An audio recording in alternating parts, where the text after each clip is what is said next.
ஞான மார்க்கத்தை நான் உனக்கு போதித்தேன். செவ்வையான பாதைகளிலே உன்னை நடத்தினேன். நீ அவைகளில் நடக்கும் போது உன் நடைகளுக்கு இடுக்கண் உண்டாவதில்லை. நீ அவைகளில் ஓடினாலும் இடற மாட்டாய். புத்திமதியை உறுதியாய் பற்றிக்கொள், அதை விட்டுவிடாதே. அதை காத்துக்கொள், அதுவே உனக்கு ஜீவன். துன்மார்க்குடைய பாதையில் பிரவேசியாதே, தீயோருடைய வழியில் நடவாதே. அதை வெறுத்துவிடு, அதன் வழியாய் போகாதே. அதை விட்டு விலகி கடந்து போ.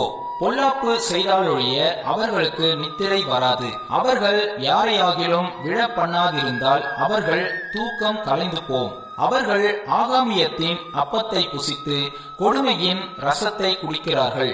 நீதிமான்களுடைய பாதை நடுப்பகல் வரைக்கும் அதிகமாய் பிரகாசிக்கிற சூரிய பிரகாசம் போலிருக்கும். துன்மார்க்கருடையோ காரிருளை போலிருக்கும். தாங்கள் இடறுவது இன்னதென்று அறியார்கள். என் மகனே, என் வார்த்தைகளை கவனி. என் வசனங்களுக்கு உன் செவியை சாய்.